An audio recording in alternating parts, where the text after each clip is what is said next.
Gracias Manuel, gracias Abel. Esa alabanza estuvo muy bonita, muy preciosa. Gracias por los anuncios. Y buenas noticias, comenzamos nuestro servicio en persona la próxima semana. Gloria a Dios, gloria a Dios. Después de hacer planes distintos a los que Dios tenía en su mente, ya planeado para nosotros. Esto es grande, esto es un milagro que tengamos servicios en persona en la iglesia, gloria a Dios, estemos orando para que todo salga bien, para que no tengamos ningún riesgo al venir. Y por favor, sigamos los protocolos que está estableciendo la iglesia a través de nuestro pastor y a través de las autoridades. Es muy importante. El día de hoy vamos a hablar sobre 3 conceptos que mencionamos la semana pasada, pero solo a grosso modo. Hoy vamos a estudiar un poco a profundidad esos 3 conceptos, y ese es el título del mensaje del día de hoy. Es la justicia, el dominio propio y el juicio venidero, y esto lo encontramos en el libro de Hechos, capítulo 24, versículos 24 y 25. Vamos a comenzar con una oración antes de ir a este estudio, al estudio de la palabra. Padre Santo, gracias Señor por este momento, gracias por disponer de todo este equipo y de todas estas personas, Señor, de todas las personas que han dispuesto su corazón y que cada vez somos más, Señor, gracias a ti. Ponemos en tus manos nuestra mente, nuestros oídos. Te pedimos, Señor, que inquietes nuestro espíritu, Señor, y que nos prepares, que dispongas nuestros corazones y que nos des una mente entendida y un corazón receptivo para este mensaje. Ayúdanos a entenderlo, a guardarlo, a aplicarlo. Y te pido, Señor, que tomes mi boca. Toma, Señor, mi pensamiento. Toma este momento para ser instrumento y predicar tu palabra, Señor. Pongo en tus manos las personas que nos escuchan. Pongo en tus manos esos corazones que están dispuestos hoy, Señor, a hacer la diferencia y amarte más y a entenderte más y a saber más de ti. Te lo pedimos en el nombre de nuestro amado Señor Jesucristo. Amén y amén. Bueno, como les decía, vamos a hablar sobre la justicia, el dominio propio y el juicio venidero. Y lo encontramos en el capítulo 24 del libro de Hechos, versículos 24 y 25. Y dice así la palabra. Algunos días después, viniendo Félix con Drusila, su mujer, que era judía, llamó a Pablo y le oyó acerca de la fe en Jesucristo. Pero al disertar Pablo, ya habíamos discutido o estudiado de que esta palabra disertar es muy importante, pero al disertar Pablo acerca de la justicia, el dominio propio y del juicio venidero, Félix se espantó y dijo: ahora vete, pero cuando tenga oportunidad te llamaré. Esta palabra disertar quiere decir argumentar, quiere decir, estaban teniendo una charla profunda. Y la razón por la cual vamos a hablar hoy sobre la justicia, el dominio propio y el juicio venidero es porque son conceptos muy importantes como cristianos para poder disertar acerca de nuestra fe con otras personas que no conocen de Cristo o con otras personas que ya conocen de Cristo pero necesitan conocer un poco más de Él, saber un poco más de Él. Y vamos a estudiar la justicia teniendo en cuenta 3 aspectos, 3 puntos de vista. La justicia como principio bíblico, la justicia como un ideal de comportamiento personal y la justicia como un regalo misericordioso de parte de Dios. El dominio propio lo vamos a estudiar también 3 puntos que nos van a ayudar, son puntos prácticos que nos van a ayudar a entender y a saber cómo podemos tener dominio propio. Y el juicio venidero vamos a estudiarlo desde una perspectiva de honra y agradecimiento. No como un tema que nos espante, sino como un tema que nos da esperanza. Y como ya les dije, el punto es, o la idea principal de estudiar estos conceptos es para poder entenderlos, para poder hablar de ellos razonando y disertando, así como lo hizo Pablo con Félix y Drusila. Y vamos a contextualizar un poco más. Ya habíamos estudiado que Pablo estaba en su juicio ante el gobernador, ante Tértulo, que era el abogado de los judíos o de los líderes religiosos del concilio. Y Pablo ya sabíamos que era inocente, que había dado una defensa contundente. Sin embargo, también leímos que Félix pospuso el juicio sin razón aparente. No sabemos por qué. Bueno, sí tenemos una idea del por qué. Pero luego el mismo Félix con su esposa llaman a Pablo y pues Pablo discute, diserta acerca de la fe en Cristo o del Evangelio con ellos. Y cuando Pablo habla de estos tres aspectos, justicia, dominio propio y el juicio venidero, Félix se espanta y se fue. Le dijo que se fuera a Pablo. Vamos a explorar un poco más de estos tres conceptos y vamos a comenzar con la justicia. La justicia es uno de los atributos divinos comunicables de Dios. Comunicable quiere decir que es transferido a nosotros como su creación. Es decir, nosotros también tenemos ese atributo de la justicia. La diferencia es que Dios es justo 100%. Dios tiene una justicia absoluta. Nosotros, por el contrario, somos llamados a ser justos, pues no somos capaces de ser justos como Dios. No tenemos justicia en nuestra totalidad. Nuestros actos de justicia son como trapos llenos de inmundicia. Lo podemos ver en Isaías 64:6. Y también la palabra nos enseña en Romanos 3:11 que no hay un solo justo. Pero eso no significa que no podemos hacer justicia. Somos llamados a hacer justicia en Cristo. En 1 Juan 2:29 leemos: si sabéis que Él es justo, sabed también que todo el que hace justicia es nacido de Él, de Cristo. Tenemos que nacer de Cristo y Él es quien nos ayuda a través del Espíritu a ser justos. Y podemos definir justicia de tres maneras. Y este concepto lo vemos en toda la Biblia y lo podemos ver de la siguiente manera. Y esta es una de las definiciones que dimos la semana pasada. Y es una definición que da un sentido amplio que hace referencia a los estándares éticos, morales y religiosos por los cuales vivimos nuestras vidas con relación a Dios y de igual manera la forma en que somos justos con nuestro prójimo, cómo tratamos al prójimo como imagen y semejanza de Dios. Eso es una definición. La otra definición es un poco más sencilla, más simple y quiere decir ser correcto, ser bueno, tener una buena conducta, cumplir la ley. Y vemos cierta relación de esta segunda definición con la primera. Y la tercera definición que podemos encontrar en la palabra acerca de la justicia es la que hace referencia a ser justificado, a ser absuelto. Absuelto quiere decir ser declarado justo. En otras palabras, ser declarado inocente. Cuando comparecemos ante un juez y se logra establecer que somos inocentes, pues somos absueltos, somos declarados inocentes, ya no tenemos más culpa. Esa es la justicia que también es el tercer concepto de justicia que se habla en la palabra. Ahora, las tres definiciones que acabamos de ver las podemos entender mejor si las analizamos desde tres perspectivas. La primera es como la justicia como un principio bíblico, presentado de una forma prescriptiva. De una manera prescriptiva quiere decir ciertos puntos, así como cuando nosotros vamos a un doctor y el doctor nos prescribe ciertas medicinas, pues porque necesitamos esas medicinas, el doctor nos prescribe el tipo de medicina que necesitamos, la dosis que necesitamos y pues el tiempo en que debemos tomarla, cada 2, 4, 6 horas, etc. Aquí en la Biblia también encontramos o podemos ver este concepto de justicia o entenderlo como un principio bíblico, como un precepto bíblico. ¿Cómo debemos comportarnos de manera que mostremos la justicia? ¿Cómo debemos comportarnos de manera que mostremos la justicia? ¿O cómo ejercemos la justicia y los beneficios de esta? Igual el ejemplo de la prescripción médica.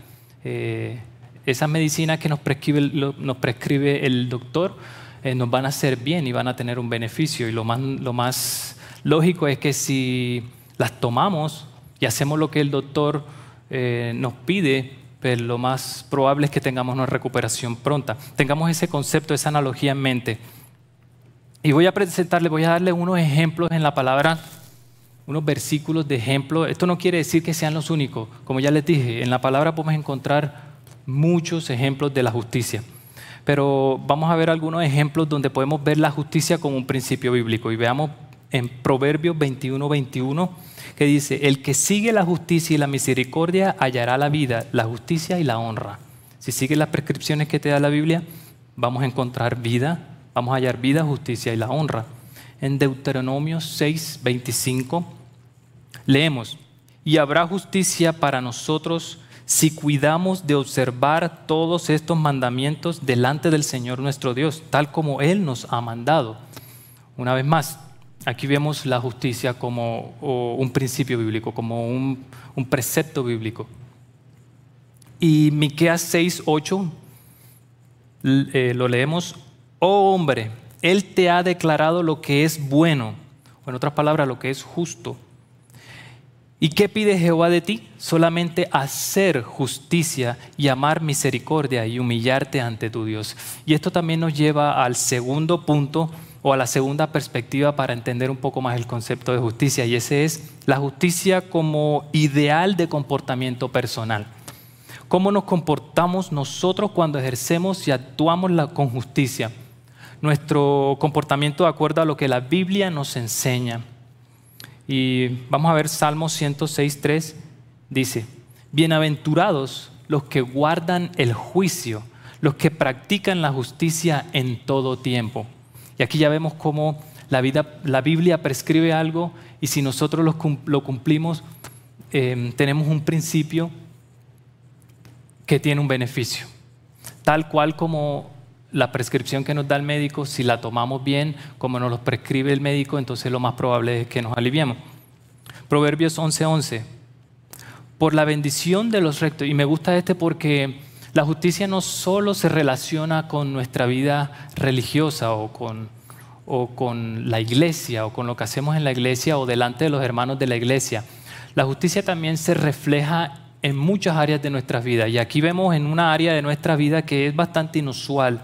Dice: por la bendición de los rectos se enaltece la ciudad. Aquí está hablándonos de cómo somos justos como ciudadanos. Si somos justos como ciudadanos, la ciudad se enaltece, o se enaltece la ciudad. Pero por la boca de los impíos es derribada. Y la segunda perspectiva para entender el concepto de justicia es la justicia como un regalo misericordioso de parte de Dios. Y esta perspectiva es la que parece diferir un poco de los conceptos anteriores, pero están entrelazadas, están muy relacionadas. ¿Cómo así que la justicia como un regalo misericordioso? Misericordioso quiere decir inmerecido, que no nos lo merecemos. Solo por la misericordia y el gran amor de Dios la poseemos. Y aquí se representa el concepto de justicia como la promesa que nos da Dios cuando ejercemos la justicia que es prescrita en la Biblia, pero a través de Cristo. ¿Cómo somos justificados ante Dios Padre? Leemos en 1 Corintios 1:30: mas por obra suya estáis vosotros en Cristo Jesús, el cual se hizo para nosotros sabiduría de Dios y justificación y santificación y redención. Y vamos a leer algo muy importante en Romanos 3:20-25. Hoy estamos utilizando bastantes versículos de la palabra, pero voy a tratar de explicarlo lo más sencillo posible para no confundirnos. Romanos 3:20-25 dice así: pero ahora, aparte de la ley, se ha manifestado la justicia de Dios, testificada por la ley y por los profetas, la justicia de Dios por medio de la fe en Jesucristo, para todos los que creen en Él, porque no hay diferencia, por cuanto todos pecaron y están destituidos de la gloria de Dios, siendo justificados gratuitamente por su gracia, es decir, esto es un regalo misericordioso. La justicia es un regalo misericordioso por parte de Dios, por su amor y su gracia hacia nosotros, mediante la redención que es en Cristo Jesús, a quien Dios puso como propiciación por medio de la fe en su sangre, para manifestar su justicia a causa de haber pasado por alto en su paciencia los pecados pasados. Y el conocer el concepto de justicia, como ya les había comentado, nos ayuda a entender un poco más del Evangelio en su totalidad. Aquí Pablo, cuando leemos en el versículo 25 que dice que Pablo disertaba de estas tres cosas, de la fe en Jesucristo, esto nos indica que Pablo estaba hablando del Evangelio, y de todas las cosas del Evangelio que él expuso, estas tres fueron las que resaltaron porque fueron las que espantaron a Félix. Y comprendo que se haya espantado, porque son cosas que espantan, y ahorita vamos a verlo porque sobre todo el tema del juicio venidero y también el de dominio propio. Pero el conocer estos conceptos o estas perspectivas para entender la justicia también nos ayuda a respondernos las siguientes preguntas. ¿Cómo aplicamos entonces la justicia? Y las Escrituras, la manera en cómo aplicamos la justicia es lo que nos enseña las Escrituras. Las Escrituras nos enseñan cómo aplicarla en nuestras vidas y a ejercerla con Dios, para Dios y con los demás. Ahora, ¿quién posee la justicia? Ya habíamos dicho que Dios posee la justicia 100%, y nosotros somos llamados a cumplir justicia, a ser justos en Cristo también. ¿Y por qué debemos tener justicia en nuestras vidas? Pues la justicia es una manera de complacer a nuestro Señor, es una manera de demostrar nuestro amor a Dios y al prójimo, es una manera de agradecer lo que Él ya ha hecho por nosotros. Dios nos justificó por medio de Jesucristo, y esto fue porque jamás hubiésemos podido hacerlo por nuestros propios medios. Y ejercer la justicia es una manera de retribuir ese amor que ya hemos recibido de parte de Dios. Y vamos a estudiar un poco el segundo concepto, que es el dominio propio. El dominio propio es tener un control sobre sí mismo, pero no un control sobre sí mismo como un tema de autoestima. Este dominio propio es un fruto del Espíritu y es una habilidad otorgada por Dios que nos ayuda a ser justos con la ayuda del Espíritu Santo. Y esto es muy importante, entender que el dominio propio es una habilidad otorgada por Dios y que esta habilidad nos ayuda a ser justos a través del Espíritu Santo. Es muy importante, porque si decimos que tenemos dominio propio, pero por nuestras propias fuerzas, ya no es dominio propio. Ya eso es autocontrol, ya eso es algo humano, algo que nosotros hacemos, algo que no viene de parte de Dios. Y el dominio propio también nos ayuda a revelar el carácter justo de Dios, si lo hacemos y lo aplicamos de la manera correcta. Y como ya les dije, no confundamos el dominio propio con la capacidad de persistir insistentemente hasta alcanzar un objetivo, una meta. Eso es otra cosa humana. Y esto es algo que, bueno, como humanos intentamos hacer con nuestras propias fuerzas, pero cuando hablamos de dominio propio, entendámoslo como ese regalo de Dios que recibimos a través del Espíritu Santo para poder ser justos y para revelar el carácter justo absoluto de Dios. Ahora, ¿cómo tenemos dominio propio? Y les voy a dar 3 consejos prácticos para tener dominio propio. Y son consejos que podemos encontrar en la Biblia, no explícitamente, pero más o menos podemos aplicarlos entendiéndolo a través de la palabra. Primero, tenemos que tener el deseo de obedecer a Dios. Para tener dominio propio debemos tener el deseo de obedecer a Dios. Y pues como ya les dije, la razón o la manera en la que retribuimos nuestro amor a Dios es obedeciéndole. El que tiene mis mandamientos y los guarda es el que me ama, y el que me ama será amado por el Padre. Juan 14:21. Tenemos también dominio propio cuando conocemos las cosas de las cuales debemos abstenernos. O sea, primero tenemos que tener el deseo. Segundo, tenemos que saber de qué debemos abstenernos. Si sabemos contra qué debemos estar preparados y contra qué debemos aplicar nuestro dominio propio, va a ser más claro, va a ser más consciente y más intencional. la manera en que usamos el dominio propio. Y así como el dominio propio es un fruto del Espíritu, también hay frutos o también hay obras de la carne. Ahora vamos a leer el libro de Gálatas, capítulo 5, versículos del 16 al 21, y veamos de estas obras de la carne, ¿cuál de estas cosas está afectando nuestra vida en ciertas áreas particulares? Recordemos que esto se aplica no solo para nuestra vida religiosa, pero pensemos principalmente en nuestra vida espiritual, pero también tengamos en mente nuestra vida financiera, familiar, laboral, estudiantil, todas las áreas de nuestra vida. Y pensemos cuál de estas obras de la carne nos está afectando en esas áreas de nuestra vida, o si en una o en varias. Y dice la palabra, Gálatas 5, 16 al 21. Digo pues, andad en el Espíritu y no satisfagáis los deseos de la carne. Hablamos la semana pasada que quien no tiene dominio propio, lo más seguro que le pase es que sus deseos y sus pasiones lo controlen. Pero cuando tenemos dominio propio y cuando sabemos sobre qué cosas debemos tener dominio propio, nuestros deseos de la carne no van a ser satisfacidos por nosotros, pues porque ya sabemos cuáles son esas obras que debemos evitar y sobre las cuales debemos tener dominio propio. Seguimos leyendo el 17. Porque el deseo de la carne es contra el Espíritu y el del Espíritu es contra la carne.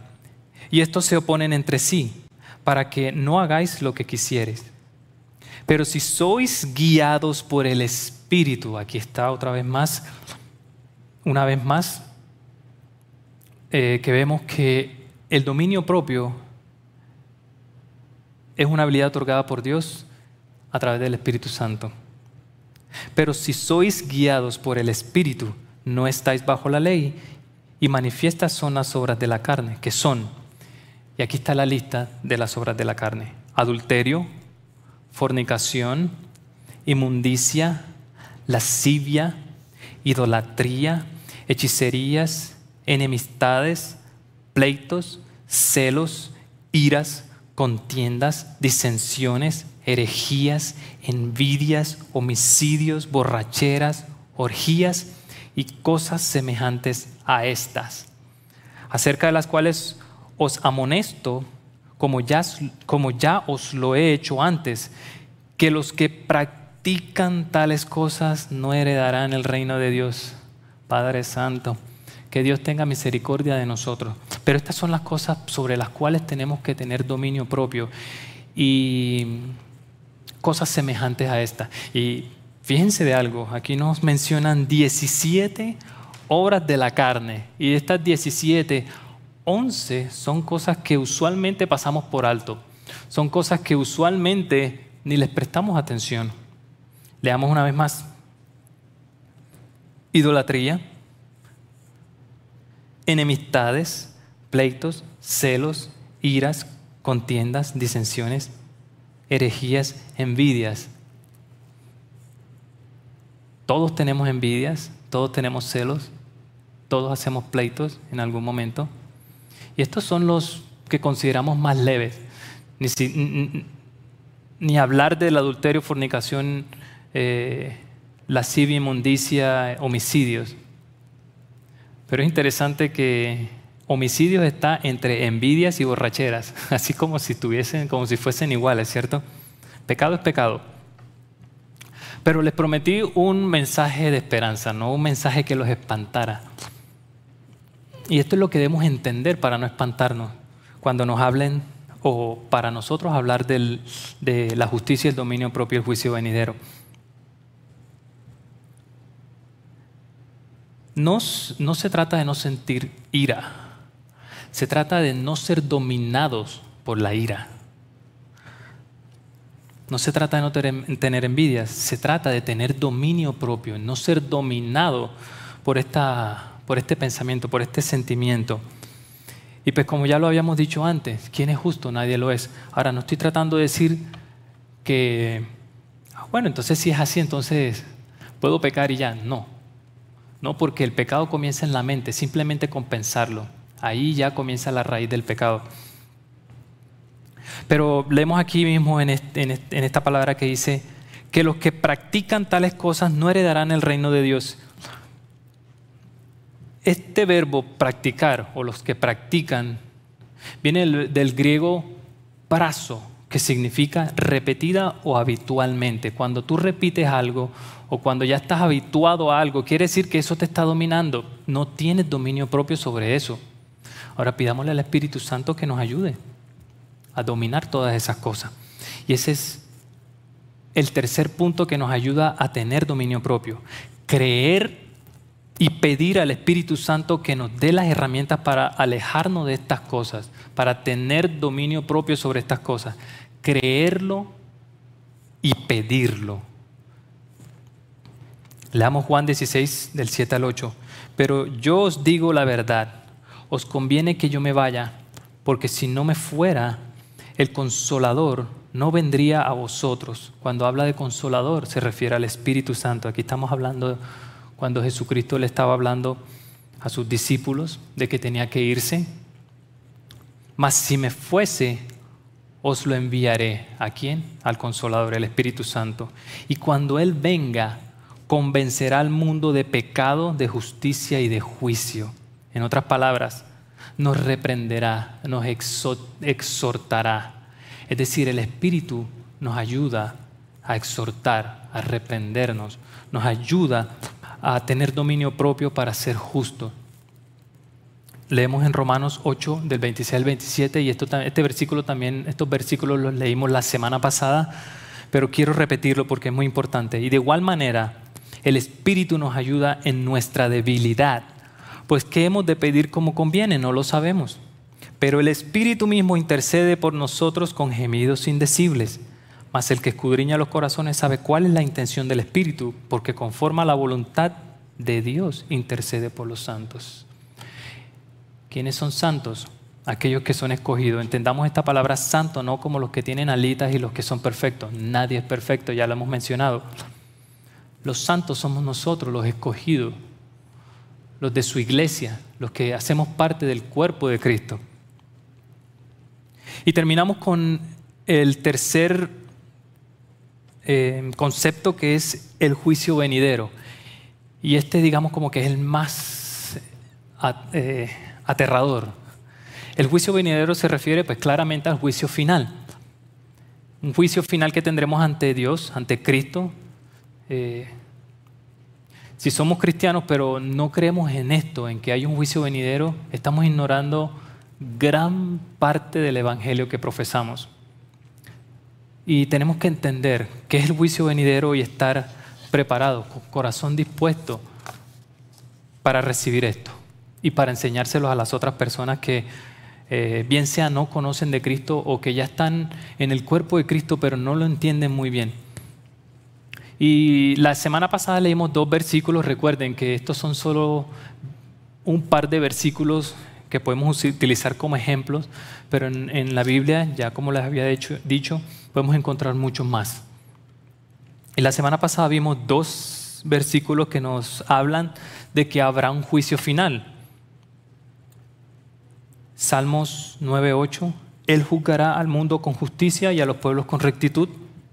Y en Hechos 17:31, porque Él ha establecido un día en el cual juzgará al mundo en justicia. Y de este juicio no se escapará nadie. Este juicio va a ser para todos, para todo el mundo. Al justo y al impío juzgará Dios. Eclesiastés 3:17. Todos vamos a ser juzgados en ese momento, cuando llegue ese momento. Ahora, la diferencia es quiénes van a ser condenados y quiénes no. Y hay una gran diferencia entre el justo, el que hace la justicia, el que tiene dominio propio, y el que no, el impío. Pero los cristianos vamos a ser los primeros que vamos a ser juzgados. Y esto es necesario, Porque es necesario que todos nosotros comparezcamos ante el tribunal de Cristo para que cada uno reciba según lo que haya hecho mientras estaba en el cuerpo, es decir, en la iglesia, lo que hacemos ahora, lo que hacemos en vida, la manera en cómo le servimos a Dios a través de la iglesia o a través de las cosas que hacemos en el cuerpo de Cristo. Sea bueno o sea malo, aquí no se trata de quién haga más, quién haga menos, quién hace bien, quién hace mal. Todos vamos a comparecer. Pero como ya les había dicho, la gran diferencia es entre el justo y el impío. Y aquí nos topamos con un tema que es bastante controversial y es, entonces, ¿quiénes van a ser salvos y quiénes no? Y hay muchas discusiones doctrinales y teológicas alrededor de este tema, pero a ciencia cierta no sabemos de quién va a tener Dios o a quién Dios le va a extender su misericordia. Sin embargo, sí tenemos instrucciones de cómo podemos hacer justicia, y ya lo habíamos visto antes, ya lo estudiamos antes. Y hay algo que sí es claro, que la palabra hace la diferencia entre el justo y el impío, y el castigo para el impío va a ser bastante severo. Romanos 6:23, porque la paga del pecado es muerte, y no se refiere a muerte física, porque si fuese por eso, entonces, pues, bueno, nadie se va a escapar de la muerte física, todos nos vamos a morir. Hoy, mañana, pasado, dentro de 20 años, 10, 5, no se sabe, pero todos vamos a morir físicamente. Aquí no está hablando de una muerte física, está hablando de una vida eterna, una muerte eterna, porque la paga del pecado es muerte, mas la dádiva de Dios es vida eterna en Cristo Jesús nuestro Señor. Y aquellos que no reciban a Cristo, o aquellos que no persigan la justicia y que no tengan dominio propio, pues lo que va a pasar es que van a sufrir, los cuales sufrirán pena eterna de perdición, excluidos de la presencia del Señor y de la gloria de su poder. Excluidos de la presencia del Señor, todos aquellos que rechacen la palabra, los mandamientos, todos aquellos que rechacen a Dios, a Cristo, todos aquellos que rechacen a Dios Padre, Dios Hijo, Dios Espíritu Santo, Dios le va a dar lo que ellos piden. Dios va a hacer su justicia de esa manera. Dios no va a ser injusto al momento de juzgarlos y de condenarlos. Dios simplemente les está dando lo que ellos siempre han querido, estar lejos de la presencia del Señor. Y eso es lo que va a pasar, pero en una eternidad. Si quieres estar lejos de la presencia del Señor en tierra, ten esto presente, que vas a estar excluido de la presencia de Dios en la eternidad también. Y esto es aterrador. Pero vamos a terminar con un mensaje más de esperanza. Mateo 25:46, e irán estos al castigo eterno y los justos a la vida eterna, los justos a la vida eterna. Y vemos que hay una diferencia, como ya les dije, entre el impío y el justo. Para el justo no habrá condenación, y lo leemos en Romanos 8:1. Ahora pues, ninguna condenación hay para los que están en Cristo Jesús. Y muchas veces nos enfocamos en esta disyuntiva o en esta discusión teológica y doctrinal de quién es salvo, quién es no. ¿Qué puedo hacer para ser salvo y qué puedo hacer para evitar? Nadie se va a escapar de este juicio. Tú y yo vamos a estar allí compareciendo. Pero va a ser una gran diferencia cuando estemos ahí enfrente y quién ha sido justo y quién no ha sido injusto. Pero veamos esto no desde ese punto de vista. Si voy a ser salvo o no, quién va a ser salvo, quién no va a ser salvo, cómo puedo hacer para ser salvo o no. Veámoslo desde otra perspectiva. Y veámoslo de esta manera. La esencia o lo más significativo de este juicio no debería ser quién es salvo o no, sino resaltar el amor, la fidelidad y el juicio perfecto de Dios, quien nos da la oportunidad en esta vida de volver hacia Él a través de Jesucristo, de ser justificados sin merecerlo. Y aquí ya vemos la imagen más clara de que Dios es justo 100%. Nosotros no podemos ser justos 100%, pero somos llamados a ser justos en Cristo Jesús con la ayuda del Espíritu Santo. ¿Y qué hacemos mientras esperamos o qué hacemos en esta vida hasta que ese juicio venidero venga? Pues tener las herramientas como el dominio propio para cumplir con esa justicia a la cual somos llamados. Pero en verdad no somos nosotros, sino Dios. Primera de Pedro 3:18, porque también Cristo padeció una sola vez por los pecados, el justo, hablando de Cristo, por los injustos, hablando de nosotros, para llevarnos a Dios, siendo a la verdad muerto en la carne, pero vivificado en el Espíritu. No somos nosotros sino Cristo. Cristo fue quien hizo primero. Dios fue quien nos amó primero para que nosotros creyéramos, para que nosotros tuviéramos dominio propio, para que nosotros pudiéramos hacer justicia, para que nosotros fuésemos justificados. Ahora, si no creemos en Jesucristo, ¿qué crees que va a pasar? Vamos a espantarnos. Si no entendemos este tema, ¿qué va a pasar? Va a pasar lo que pasó con Félix, que se espantó y huyó de la situación.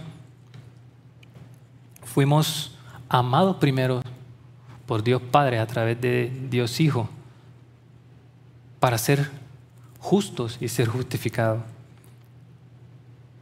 Y esto fue por gracia de Dios, por misericordia de Dios. Leamos Efesios 2, del 8 al 9. Porque por gracias sois salvos por medio de la fe. Y esto no de vosotros, pues es don de Dios, no por obras, para que nadie se gloríe. ¿Qué tenemos que hacer nosotros? Si confesaras con tu boca que Jesús es el Señor y creyeres en tu corazón que Dios le levantó de los muertos, serás salvo. Y no es simplemente yo creo en mi corazón, levanto la mano, aleluya, Padre amado, Dios, Cristo, aleluya, amén. No. Creer en mi corazón es tener la firme y completa convicción de que así es.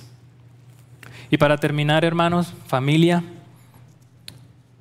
podemos resumir que la fe en Cristo se trata de amar al Señor con todos nuestros corazones, con todo nuestro ser, con toda nuestra mente y amar a nuestro prójimo como a nosotros mismos. Que Dios nos amó primero y Él nos da todas las herramientas a través de su palabra para ser justos, para tener dominio propio y para alcanzar la salvación, no por nuestros propios méritos, sino como una manera de retribuirle con amor ese amor que Él primeramente nos dio. Y es un regalo inmerecido que tenemos a través de nuestro Señor Jesucristo. Oremos para terminar. Padre amado, Señor, gracias. Gracias por esta palabra, Señor.